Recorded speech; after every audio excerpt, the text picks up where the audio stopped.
की भ्रष्टाचाराचे आरोप केले. कोणावर भ्रष्टाचाराचे आरोप करताय? अरे कोविडमध्ये खिचडी चोरणारे, डेड बॉडी बॅग चोरणारे, कोविडमध्ये कोणावर आरोप करता तुम्ही? कोविड सेंटर जिथे डॉक्टर नाहीत, जिथं पेशंट नाहीत, त्याच्यावर पैसे काढले. रस्त्यावर रस्ता बनवणारा कॉन्ट्रॅक्टर, कपड्याचा व्यापारी, त्याला कोविड सेंटर बनवायला दिलं. कोणावर आरोप करता भ्रष्टाचाराचे? आणि म्हणून मी एकच सांगतो, यामध्ये सांगा ना, हे कॉन्क्रीटचे रस्ते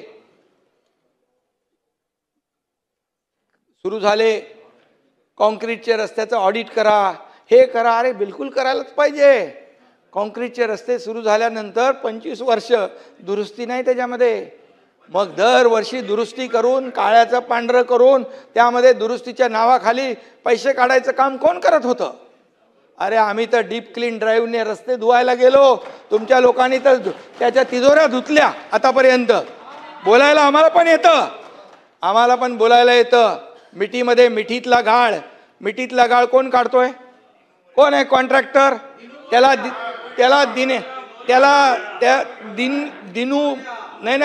दिनू मोरे नाही दिसला, मराठी माणूस नाही दिसला, दिनू मोरिया दिसला. आता त्या मोर्याने तोंड उघडलं तर कितीतरी लोकांचा मोर्या होईल.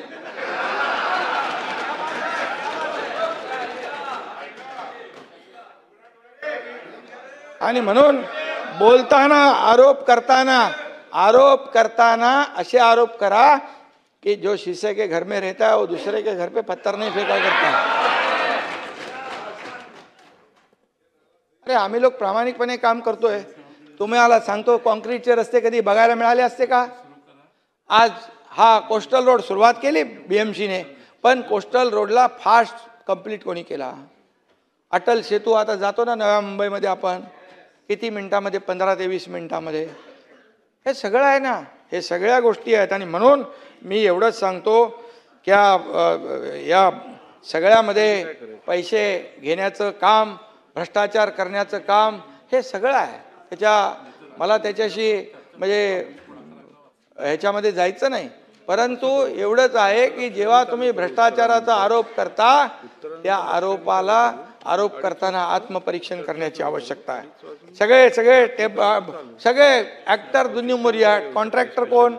कॉन्ट्रॅक्टर कोण तेही बघा, शोधा. टेंडर करून मुंबईला विकणारा वेंडर कोण ते पण सांगा. कोण आहे? सगळे बघा, यादी काढा. मग मराठी माणसाच्या बद्दल बोला. आणि मग मराठी माणसासाठी आम्ही काय केलं ते मगाशी आम्ही तुम्हाला सांगितलं. मराठी भाषा असेल, अभिजात भाषेचा दर्जा असेल, विश्व मराठी साहित्य संमेलन असेल, सगळं असेल, जे केलं मराठी माणसासाठी ते खुलेआम केलंय.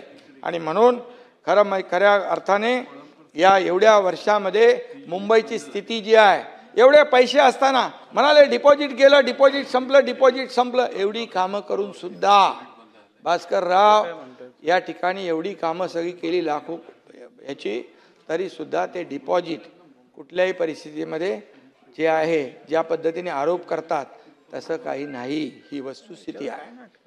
आणि मग आरोप करून टाकायचे. त्याला महापालिका आयुक्तांनी देखील पत्रकार परिषद घेऊन उत्तर दिलेलं आहे. आणि म्हणून मी आपल्याला एवढंच सांगतो की या सर्व ज्या आहेत, मगाशी योजना आपल्याला मी सांगितल्या, कुठल्या योजना आपण सुरू केलेल्या आहेत. SRAच्या योजना, म्हाडाच्या योजना, बंद पडलेल्या योजना कोणी सुरू केल्या. इथं जितेंद्र आव्हाड आले. आता जितेंद्र आव्हाड मंत्री होते, त्यांना विचारा. ते नगर विकास खातं माझ्याकडे होतं.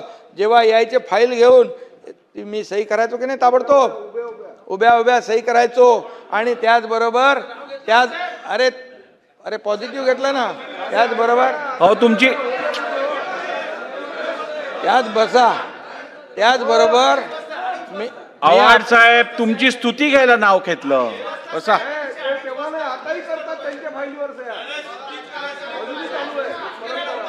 आणि म्हणून अध्यक्ष महोदय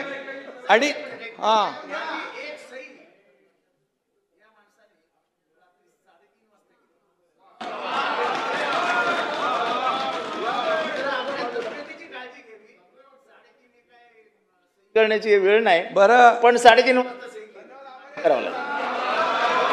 अध्यक्ष महोदय, रात्री 3:30 म्हणत नाही, पहाटे 3:30 म्हणतो.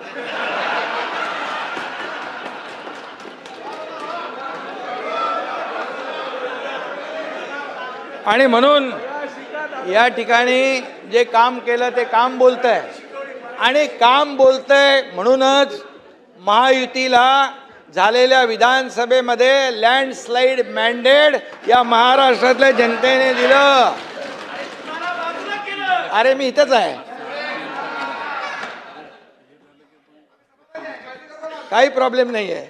आणि म्हणून या ठिकाणी तुम्ही यायच्या अगोदर आव्हाड साहेब, मी तुम्ही यायच्या अगोदर सांगितलं किती प्रकल्प रखडले होते, ते आपण कसे नियमामध्ये बदल केले, त्याच्यामध्ये आपण कसे चालना दिली हे मी सांगितलं.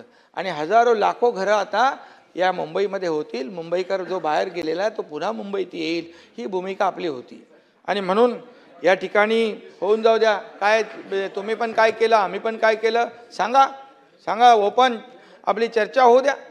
आणि म्हणून या ठिकाणी मुंबईसाठी, या मुंबईमध्ये आज मुंबईचे सफाई कर्मचारी अध्यक्ष महोदय मुंबई स्वच्छ करतात. खरा मुंबईचा हिरो सफाई कर्मचारी आहे असं मी म्हणायचो.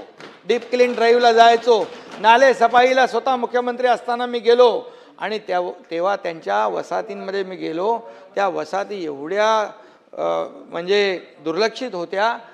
सर्व 26च्या 26 या ठिकाणी सफाई कर्मचाऱ्यांच्या वसाहती, 2 वसाहती 3 वसाहती पूर्ण कंप्लीट झालं त्याचं काम. आता बघायला आपण गेलो तर समाधान वाटतं, कारण शेवटी जो मुंबई स्वच्छ करतो त्याचं घर स्वच्छ, त्याला सर्व सुविधा पाहिजे. 26च्या 26 सोसायट्या आपण सगळ्या ॲम्युनिटी तिथं देतोय, तिथं ग्राउंड देतोय, तिथं अभ्यासिका देतोय, बाळासाहेब ठाकरे आपला दवाखाना देतोय, सगळं देतोय. बाळासाहेब ठाकरे आपला दवाखाना आपण सुरू केला मुंबईमध्ये 250-300 ठिकाणी झाला ना असलम. आणि दुसरी गोष्ट, तिथं जे काही औषधं वगैरे आहेत, आता मला या ठिकाणी हे आलंय, हिंदू हृदय सम्राट बाळासाहेब ठाकरे आपला दवाखाना या ठिकाणी पुढील 4 वर्षासाठी 1106 कोटी रुपये खर्च करण्यात येणार.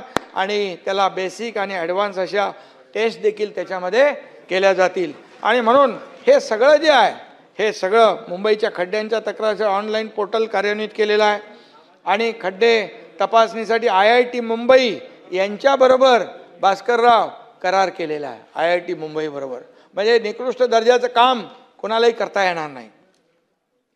आणि म्हणून मी अध्यक्ष महोदय, या खऱ्या अर्थाने या सफाई कर्मचाऱ्यांच्या वसाहती देखील चांगल्या झाल्या पाहिजे यासाठी आपण काम सुरू केलेलं आहे.